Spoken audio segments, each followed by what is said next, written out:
Many people will recognise that piece of music as the theme music to White Coolies, a radio adaptation from the war diaries of Sister Betty Jeffrey, made in the mid-1950s by Australasian Radio Productions in Sydney.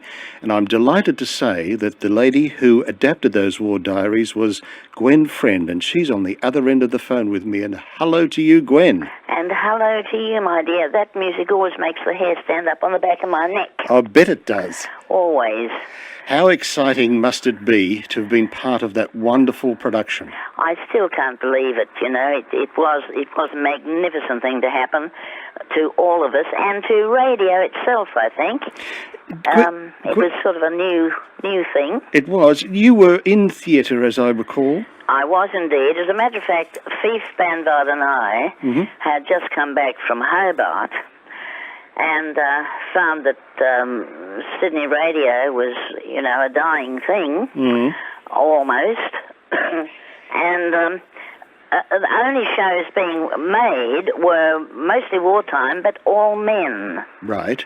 And women sort of didn't exist in the war. And were starting not to exist in radio, you know. Yes. A bit grim. Excuse me. I had a Reader's Digest magazine, and one morning I was thumbing through it, and I saw it was only a little excerpt about Bet Jeffrey and White Coolies. It was just about to be published. Right. Or just had been published, I think. So I leapt up and said, look, this is it, Thief. Let's see, can we do this? Is what we must do. These women must be talked about and listened to and recognised. Yes. Sorry about that clock. That's okay. And I rushed out and bought the book, of course, and then, having read it, got on to Hans von Adlerstein from ARP. Right.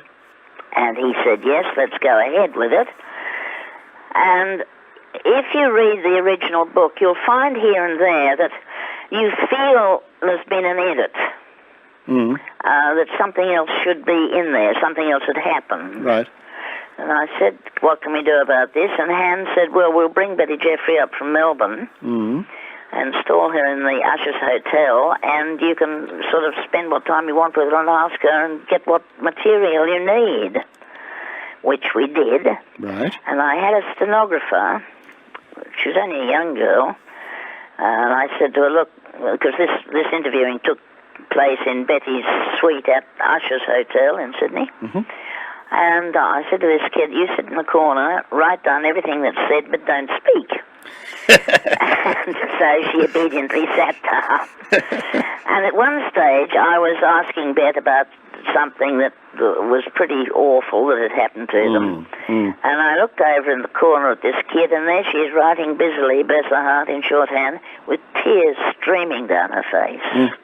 You know, it affected her so much. Yes. But that's how it began, through a little excerpt in Reader's Digest. Now, Gwen, when you were writing this, you were charged with the adaptation of the diaries. Did they start recording them once they had some material, or did you actually finish the entire... Oh, no. Right. No, we were usually... I'm just trying to remember. They were done in quarter hours, but for half-hour shows. We used to do 2 half-hours... a recording session. Right. And I had to keep up, I suppose. Well, no, I had to keep ahead. Yes, that's right. A week or a fortnight ahead. That's what I wondered, whether you'd finished the adaptation first. So no. That explains that. Every episode went to Betty in Melbourne before it went to air or before it was recorded to okay it, that we hadn't taken any liberties that we shouldn't have. Right. And there was nothing in the entire 52 episodes that was fictional, with the exception of one thing. When they tried to amuse themselves and break the monotony and things, they used to put on shows for themselves. But there were races, you know, they were horses, and it was all, bless their hearts. You can imagine in the state they were in. You can. Your heart bleeds. This was all visual, which was no good for radio, of course.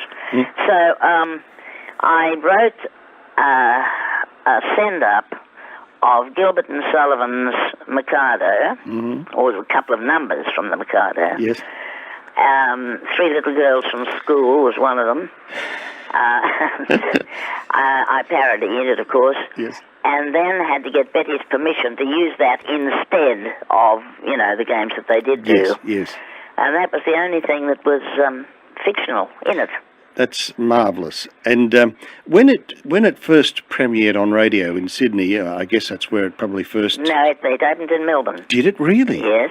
Wow, that's We interesting. were the very last to get it. Do you know what station carried it? GB. 2GB in Sydney? Mm-hmm. Would it have been 3DB in Melbourne or 3AW? My dear, I don't know. Because if it was 2GB, I think they were the Macquarie network. They were. Well, it may well have been AW because they made up the Macquarie network and DB was part of the major network here. Oh, well, then that would have been it, I suppose. Yeah. But I know it opened there, and it played Perth, Adelaide, Brisbane, and we were in fact, it was kept off the air for so long that we thought there was something quaint going on, and maybe it would never go to air in Sydney. But finally it did, with a certain amount of reluctance. Gwen, how was it accepted? Was it a big hit? Was it moving for people? Did you get a feel? Yes. In Melbourne, of course, I had the best crit in the world, which was Betty herself. There's a little story that might sort of point that to them, to you. Yeah. The Banker Island Massacre episode. Right. With Vivian Bullwinkle. Yes. Now, that was never really made public. Vastly public until we did it. And Bet was away from home, and she rang Vivian. It was played, I think, on a Saturday night, in Melbourne. In Melbourne, right. And Bet rang Vivian Bullwinkle and said, Viv, are you going to listen to this? And Viv said, no, I don't think I can. So... Betty was, as I say, was away, and she was driving home, hoping to get home to hear this episode, and she couldn't, so she pulled off on the side of the road, and she listened to it in the car. When she got home, she rang Bullwinkle and said, I wish you'd listen to that. It was good. And Vivian said, I did. She said, I locked myself in a room and listened to it. And she said, Bet, I think those two were there with us. Yeah. And she said, it's done something for me, and now at last I can talk about it a little bit if I have to. That's wonderful. That's wonderful. Yeah. I can't...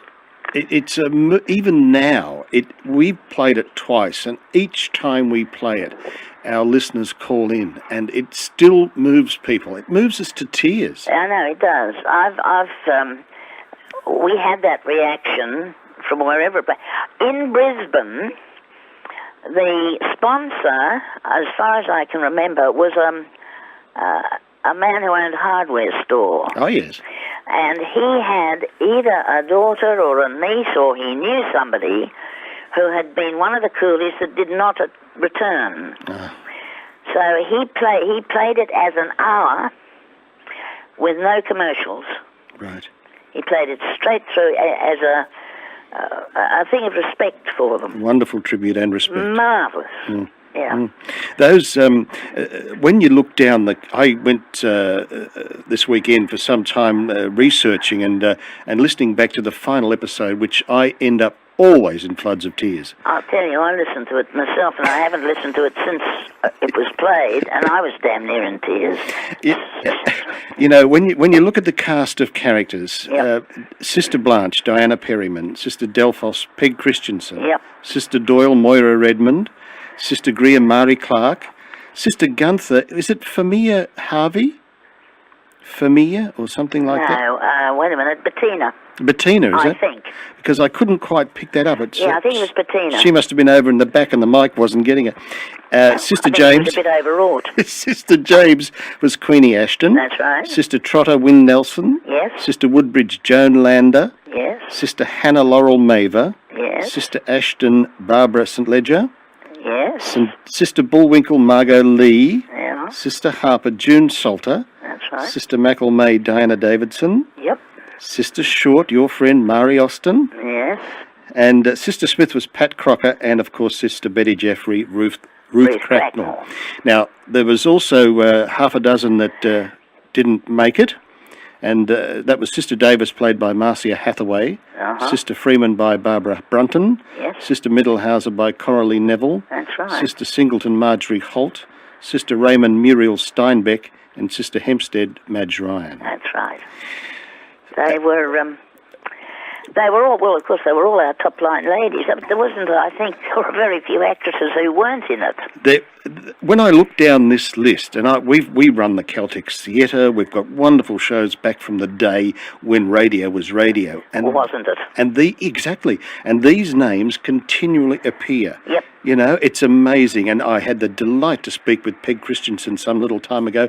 She passed away earlier this year, I think it was. That's right, yes. Very, very sad indeed, but a lovely lady. Great fun, great lady. There is somebody else on that, not mentioned on that list. Who was that? Me. And you were in there? I used to do odd voices, dear. I played the kids. Yes. Which was my specialty in radio. Mm-hmm. And I think I was the Scottish one in the last episode.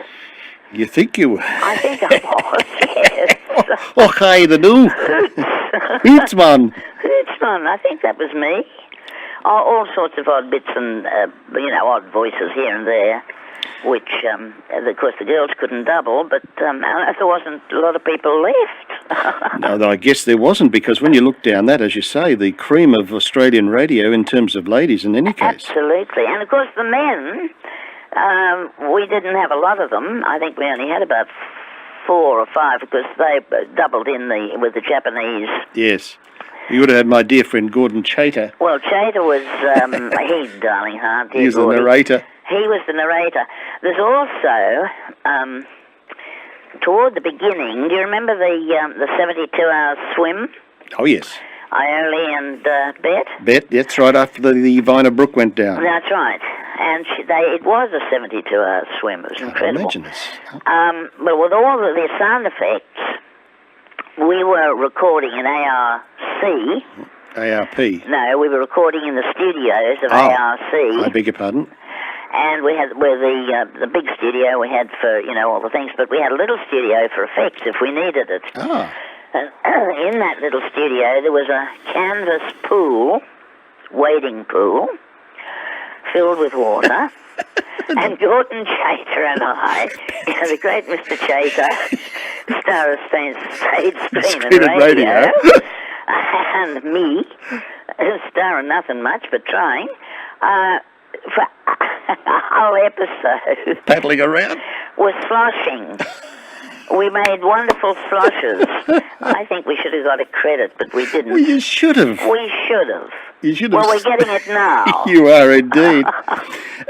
Gwen, one of the things I picked up from the last episode was the fact that you said, I've tried to be faithful to the book and what I knew about the girls, the real white coolies. Yeah. In letters to me, Betty Jeffrey said to me, I bet you'll be glad when White Coolies comes to an end. I'm not glad. It's one of the saddest things that's ever happened to me. I can understand that. Yeah, it was. It was, it just became part of your life. And it was like cutting off your hand, when it stopped. Well, that rings true, and that was such a statement in that final episode, which is wonderful radio. Well, it's quite true. It's how it was. And not only to me, to all of them, Yeah. We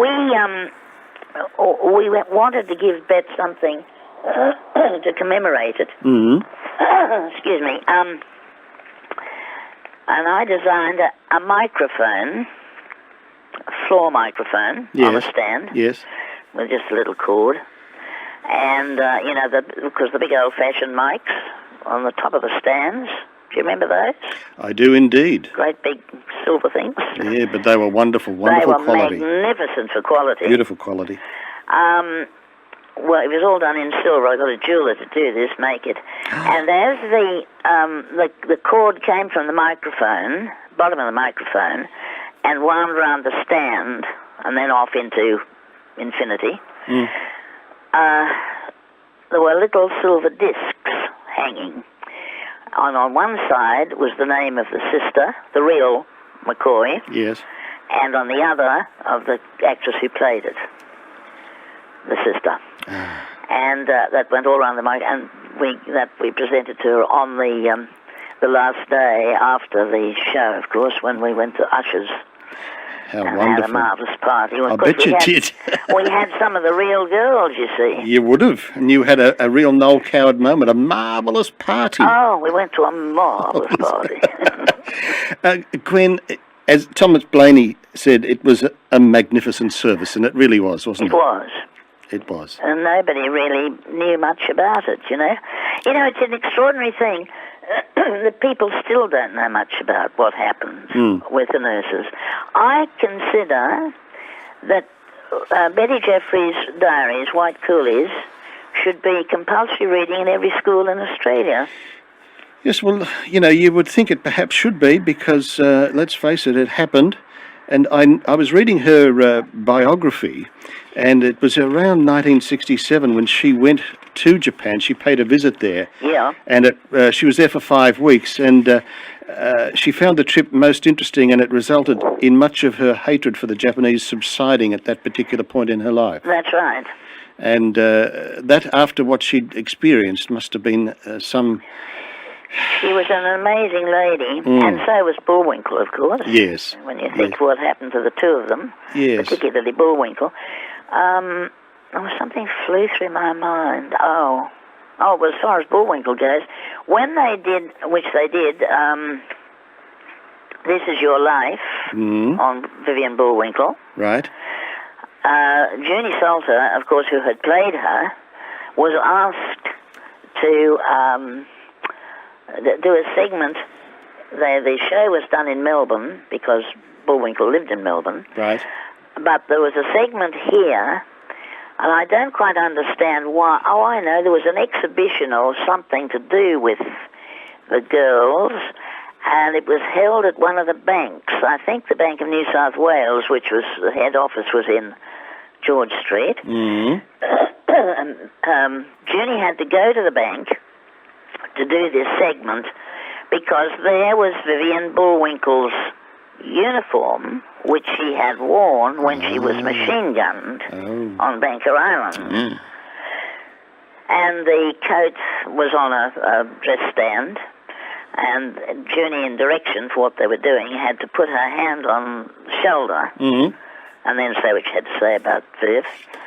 And she said she nearly couldn't talk. Yep. That she just shivered, feeling that coat and seeing that hole in the side of it. Yeah. Yes. She said she couldn't say how incredible it felt. You know? Very, very moving, very touching, I would imagine. Very. Just digressing a moment, I was reading a little bit about your past, and do you go back to the youth show? Oh, yes, darling. Yes, indeed. What were you doing in the youth show?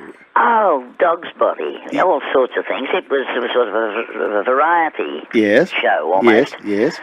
I worked with Joy and Nichols. Yes, of course. I was thinking of Joy at the time because she did she's was it A Boy from Alabama Meets a Girl from Gundagai? That's right. With the youth show band or something. Yes. Well, I got that record. We played it on this station. And well, there you go. Betty Dixon was one of the clan in my day. Who else?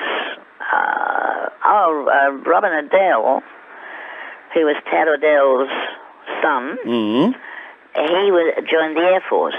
Oh, yes. And he we were in the middle of doing the show and recording, and rehearsing. They stopped it all and rewrote a segment in for him to say goodbye because he was off to the war. Yes. And that was the last time we ever saw him, of course. He was killed. As were so many. As was my husband. Really? Was he, what service was he in? Air Force. He was very strange, actually, poor darling. He was RAAF, on loan to the RAF. Right. And flying a Canadian plane, the Canadian Talk lot. about a world of League of Nations. He was indeed. But very surprised about it all. So many of them weren't they? They'd go into a different squadron or what have you. Well, that was, of course, when it was, if you could stand on 2 feet and touch your nose, you'd fly, because they were, so desperately short. Yeah. He was a flight sergeant, which is a non-existent thing now. Like there's one. They don't have that rank. No, it's disappeared. But he was captain of his plane. He was the pilot, but his crew all outranked him. He couldn't go and have a drink with them when they came back. Yeah. Because they were all officers, and he was other ranks. I see. Which is probably all a very good thing when you come down to it. Yes, I guess so. Well, my darling, it has been an absolute delight. Can I tell you one more? Yes, please. Funny. Please. You know very well that in a radio studio, when you're recording, dead and utter silence from the cast and crew. Yes. You learn how to turn a page without making a sound and all that jazz. Yes, indeed. One of the hardest things for a thief to get the cast to do was to make noises during recording, because, you see, there was never silence. Right. There was always, this is one of the terrible things, as Bet said, you can never be alone. You can't get away. So we had to, really, I used to be milling around in the studio, talking, and getting them to talk, walking in and out of the microphone to get people in conversation passing, And once they got the habit, it was a very hard habit to break. I bet it was. Oh, dear. Wonderful story. Gwen Friend, thank you so much. And Alex, thank you for giving me the opportunity, my dear. You've brought us such wonderful delight in these adaptations of the diaries of Sister Betty Jeffrey.